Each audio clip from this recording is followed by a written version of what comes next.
I guess that's for when your end gun doesn't put down enough water. You flood irrigate. That's funny. Somebody left the drain open. She's gonna be blasting a hole all the way around. It's gonna cut the Earth's crust in two, and that whole field's gonna fall into China. Hey, that'd be cool, wouldn't it?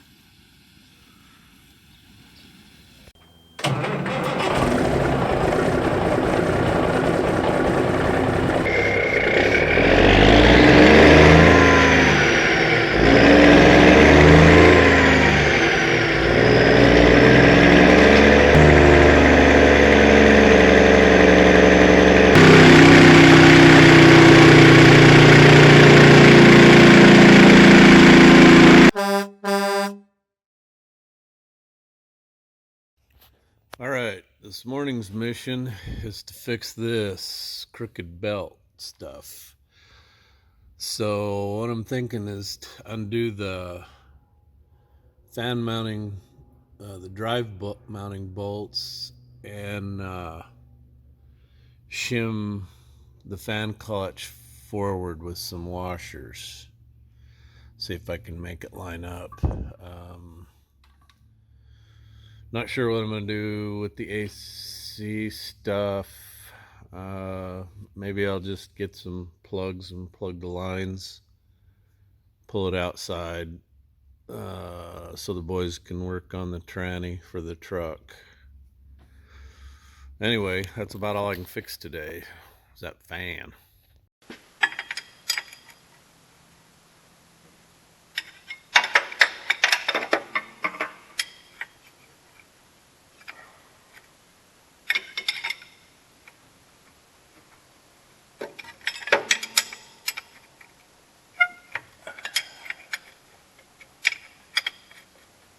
Yeah, I ain't never seen one of these N14s that didn't have a belt alignment problem. For the life of me, I don't understand why they run so dang crooked, but they do. Oh, let's see. I probably better undo this unit. But first we need some jizz on it. There we go. A little bit of jizz on her there. Cover everything in jizz.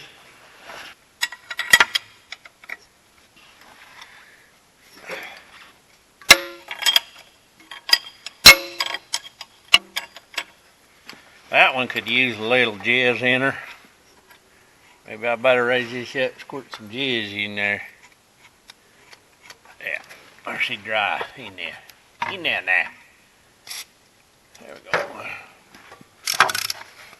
I'm using a 5/8, which I got sockets for square-headed stove bolts, but I'd be damned if I could seal one of them in there.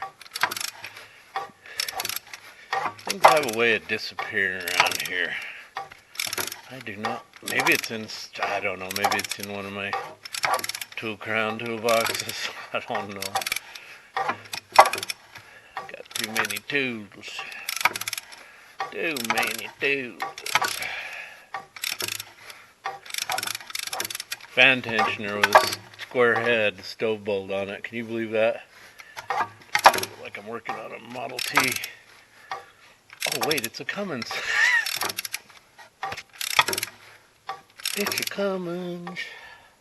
Yeah, she's pretty rusty. It's rusty. Pretty rusty, Jeff. Pretty rusty. Okay, now, how much do I need? Jeff, I don't understand this. I'm taking put a washer under this right here. I will be putting a washer under that bolt and then the other bolt over there, and we will have this whipped. I like the white creamy jizz.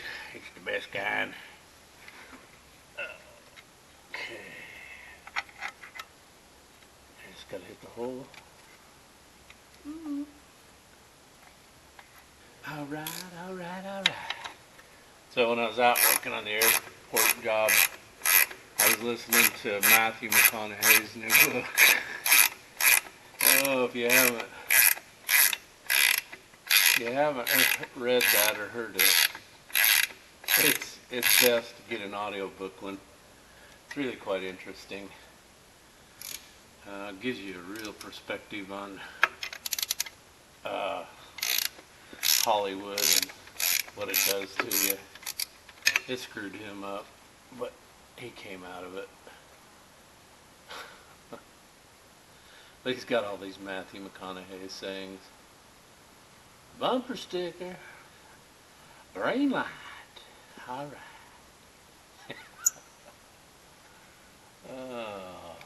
So I got boxes and boxes full of AC fittings. These are Parker.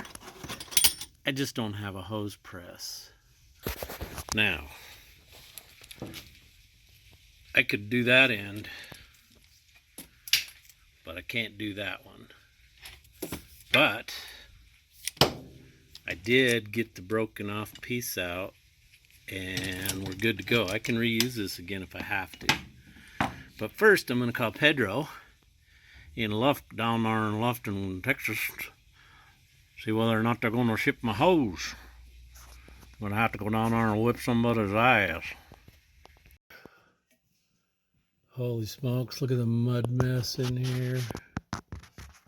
Debris. Holy moly.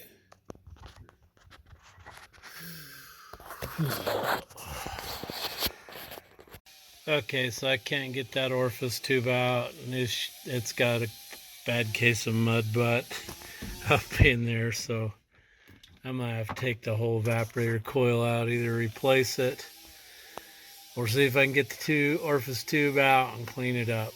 But anyway, Peterbilt's kind of cool. Flip up the lever, pull out the tray. There's your cabin air filter. Due for a new one. Pretty dirty in there. So I got to undo the other line and then pull this whole unit out, hopefully.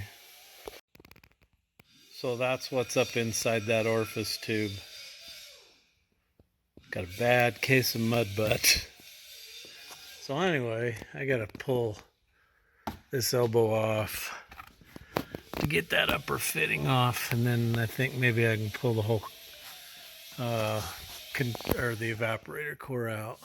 Okay, you're not gonna believe the nonsense I had to go through to get the orifice tube out of this. So that thing was so plugged up full of goop that I could put 200 psi shop air to it and couldn't hardly get any air out of it. So what I did is I laid it down here and I heated this and heated it with the map gas torch. Then I took it over there and put the juice to it, and it blew the orifice tube out here somewhere. I found one little crunchy piece of screen that was in there, but that was it. Anyway, there was no way recharging this or just replacing the hoses and compressor would have worked. That was so plugged, no Freon would go through it. So this is the only piece left, part of the screen. I have no idea where the rest of it is, but it was just absolutely plugged. So Pedro from down there, the Rush Truck Center down there at Lufkin, Texas called me. They still haven't shipped that damn hose. He finally told me the amount. You're gonna puke when you hear this, but they got me over a barrel. He wanted $410 to start with, and I said, oh, come on, man. He can do better than that. Well, let me see how much wiggle room I got. And he's on the phone. He's just sitting there going, finally got it down to $295 with shipping and what sells tax is $330. $330 for a $25 line. And I'd make the dumb thing myself. I got those fittings. I just need the press. I know the people that have the press. I could take it in there, but it's that end. You know, if those metal collars, if you could cut them off and put a new one on, yeah, you could use it again, but it's that end. You've got a port there for your low or be high pressure cutout on there, and then it's bent metal and it's got a bracket and it holds the other one coming out. So you're just screwed all the way around. You got to pay what they want, and there's like 10 of them in the United States. That's all. 10. I guess I should have got the names of the other dealers, started calling them. But anyway, I got the compressor on, I got the belt on. I've put cat hard flat, 1/2 inch hard flats behind the fan clutch, and I've got it out. I'm much straighter. I'll have new belts for that in the morning. The other hose I'm not gonna get till Monday. The one out of Texas, I'll bet it's Thursday, Friday before I get it. But anyway, I got the dryer on. You've seen I got the evaporator coil out. I need to go in town and get a orifice tube for that, and then I can get that back in tomorrow and put the insides back together. Would really be cool to have everything so I could put a vacuum on it and see if if it's gonna work. I'm hoping that this sealing surface in here is still good.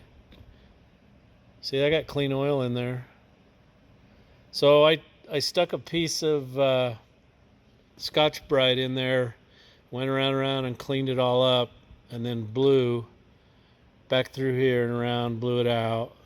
I may not want to flush it. I may just leave it alone. I mean, it seemed like that orifice tube caught all the junk, everything. So anyway, this turned into be a bigger project than I thought. So my Napa store said they could build a hose. Yeah, we can make you a hose. That's an emergency fix. And with AC, Freon's too expensive, just throw it away. I can take this. I don't know if I can hold this here. I can turn this end. Look at that. And if I can rotate that end inside that hose, it's not going to hold Freon. It's just not. So anyway, I'm not even going to use it. Now I know that they really can't make hoses. I'm going to get me a hose press. I got all those fittings. I could have made that one myself. I've got the hose. I made all the ones for the scrapers. I just marked them and then took them in and had them crimp it. So anyway, I've got all these lines undone. O-rings they're not too bad. The ones that are green aren't too bad, but the one thing that bothers me is this port right here. So it never had a cap and it's rusty in there.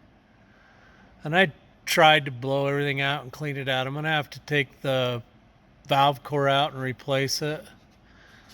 And I can't remember if this one had one on it or not. I don't think it did either. But anyway, guys who do AC systems, I've seen them. They don't keep it clean. They don't keep their ends clean. You can't blow garbage in there. I mean, AC systems take zero garbage, zero. You start putting crap in them, you're going to have problems. Now, orifice tube ones are not near as prone to the problems until you plug the screen up.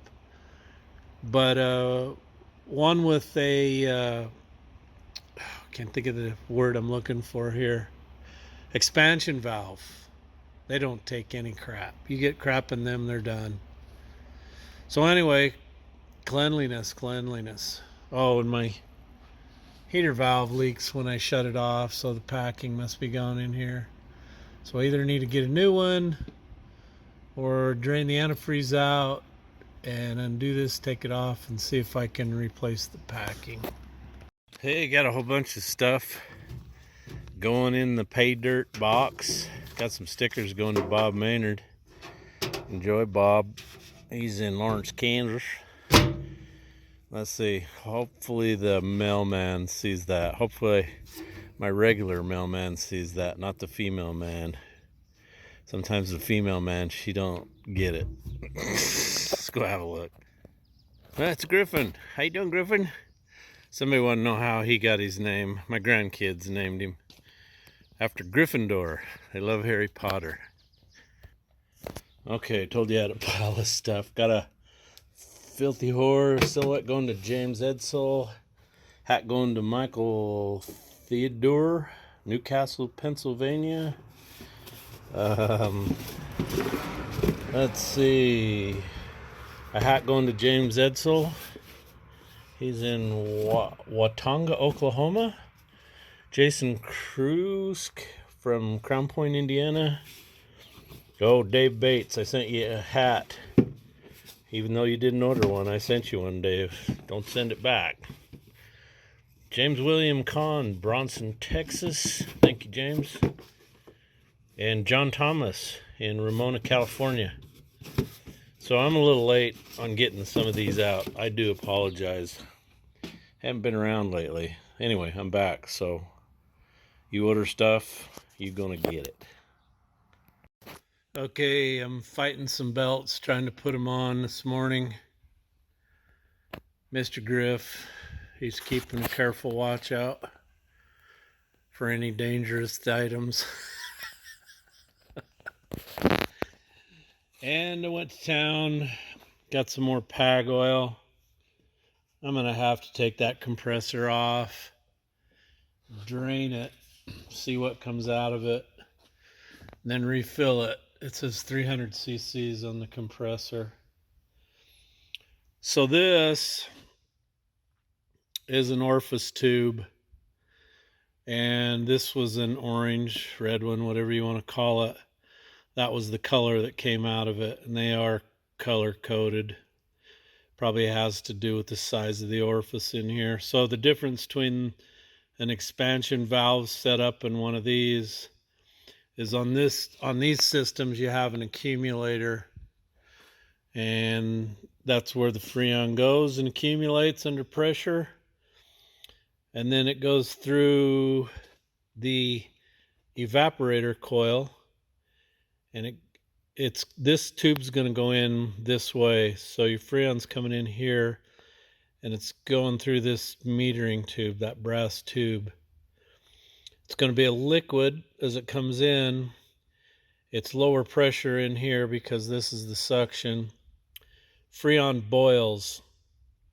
So as soon as it comes through here, it starts to boil. And when it boils, it turns ice cold, and it pulls the heat out, goes back around.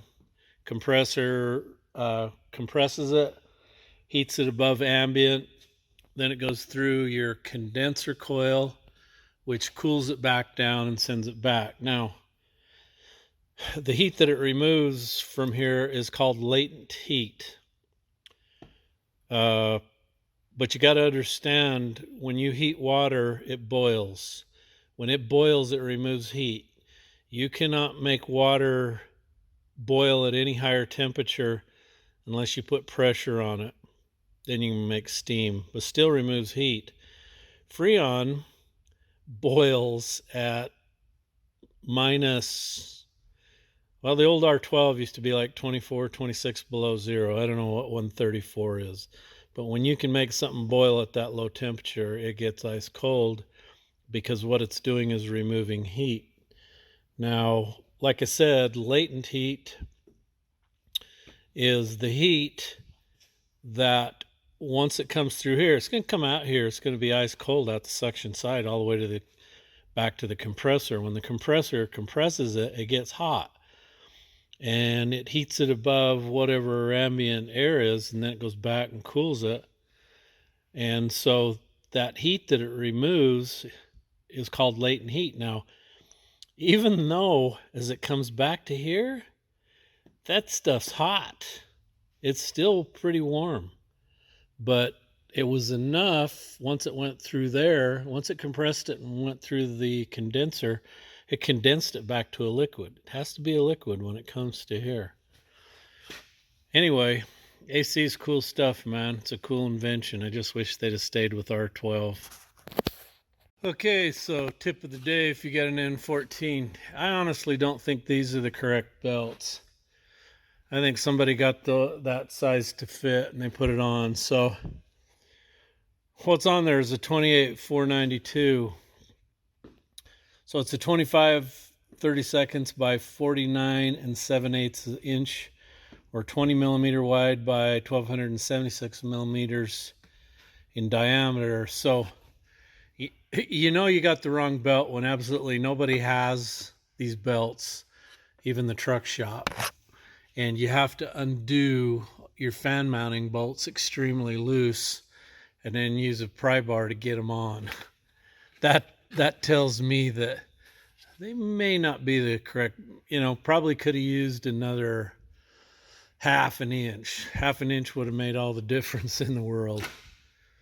So anyway, let's see if I can get the other one back on here. This was a pretty tough.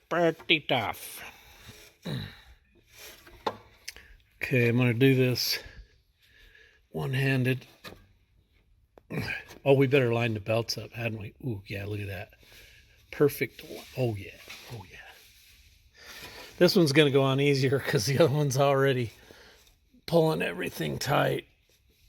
So all I gotta do is push it on around bottom here. Ooh, that one went on a piece of cake. Look at that. It's even kind of loose. Oh, but we gotta have these lined up. For those with some kind of a, what do you call it, OCD? Those aren't the same belt. One's kind of neon green marking and the other one's yellow. They're not the same. Oh well. So let's snug these bolts up and see how well I did on my alignment. So far they look pretty darn good, but it's not tight yet. Okay, they're installed and snugged up. And that's like 10 times better than they used to be. They were horrible. They went off to the Joneses something fierce. Let me show you the old belts. It dog-legged them something fierce. You can see this side's like humped up. See how badly worn it is on one side. Anyway, I'm surprised they didn't flip, but they're such a big belt. If it was a small A width belt, they'd probably flip, but that's a D width. A, B, C, D. So Jeff wins. So now I got to take this off and dump the oil out. I should have done that to start with. I don't know what I was thinking. So I'm out here in the shop. Wanted to work on Petey today. It's Sunday. Just got a phone call. Got another canal. They got a washout. They want a big hoe. No, not her. They want my big track hoe. I think that's what they need. So I got to go look at this job. I really don't want to go to work today, but guys need their water. So when they holler, you run. Let's go run. Griffey's in the shop helping me today. Well, I don't know if you call it helping. He's pulling my leg. What are you doing there, bud? Why are you pulling my leg? I can't work. So the last AEC technician or whoever that worked on this, they didn't put a cap on that line. That's the high pressure one. But look at that in there. It's like, how am I going to clean that crap out? I need to probably replace that valve core. But the only way I could clean that out is take it off, I guess, and clean that out and then put it back on. You do any AC work, you gotta keep in mind that AC stuff is like, you need to wear a spacesuit or something like that. Anyway, you like gotta wash your hands off, wash all the grit and crap, and take these caps off, keep them clean, keep this in there clean. It's the rules. It's in the Kinsey manual. Page 54 of the Kinsey manual. Check it out if you don't believe me. I'm an older man. You can trust what I say. So I got my Schrader valves out. That's what they look like. Just horrible. So I kept running paper towel soaked in ether down them, trying to get them cleaned out. This system is just absolutely filthy from, I don't know, just dirty Freon specialists, I guess. Anyway, you got to get those. You got to have caps on those. You absolutely have to cover that stuff up to keep it clean. Anyway, I've got my evaporator core back in and I've got it hooked up. I need to fill these holes in here, tighten everything up good. Ordered a new cabin air filter this morning. That should be here tomorrow. And hopefully that hose from Texas is going to show up here soon. Got one new hose on the accumulator. Drained all the oil out of the compressor, refilled it, put it back on. So I just need that one line. I can start vacuuming, see if I got any leaks. So I got impatient and hooked this old hose on, the high pressure one, to the condenser coil. I got the vacuum pump over there running, see if I can pull some vacuum. And I couldn't pull good vacuum, so I saw this one that I've totally forgot. I put a new O-ring in that. That was mashed. So let's go see if I'm making any vacuum yet. Nope. Well, okay, she's starting to move here. Takes quite a while to pull this system down. That condenser coil is huge. So almost 3, but I'm concerned it should be pulling a vacuum a little faster than that, I would think. Okay, so I can't hold vacuum, so I've got to pressurize the system, find a leak. It's a doozy. Best I could pull was about 5-6 inches of mercury. And as soon as you turn the pump off, it just starts losing it. So I got my dry nitrogen bottle hooked up, and I had to pressure it up to about 110, 115 on the low side, same on the high. Don't know if you can hear that in here, but it's hissing through here. So I know where the leak is. The evaporator coil is kaput. It's got a hole in it. Balls. So I'm gonna have to order a new evaporator coil. Okay, it's $504 for that evaporator, but I want an OEM one. I do not want an aftermarket piece of crap. Aftermarket crap doesn't last, doesn't cool. Now I could take it out and see if I can fix the hole, but that's kind of hard to solder when it's got oil in it.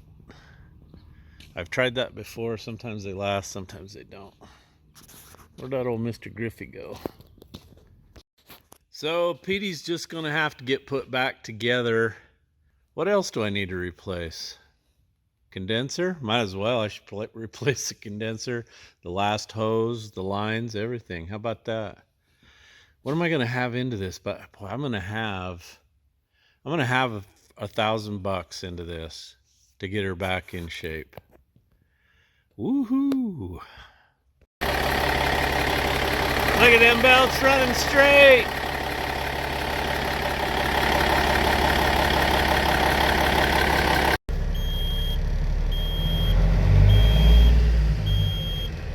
Hey, now that's oil pressure right there now. I can't get over that. Just close up the tolerances on the pump, you can get all kinds of pressure. Bud. I can't sweep the shop floor like this. Come on. We need to sweep the stuff out. You're just not helping here. Come on. Come on. Ooh, what was that? Uh-huh. I'll get you. Now I can sweep. Huh? Now you gonna lay in it? Huh? Are you?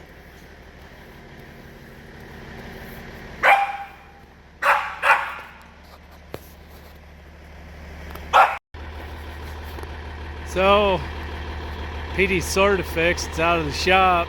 AC ain't gonna work for another week, but I was gonna paint that deal on the back there, Lauren, but I just didn't get to it today. So you're just gonna have to look at it a little while longer.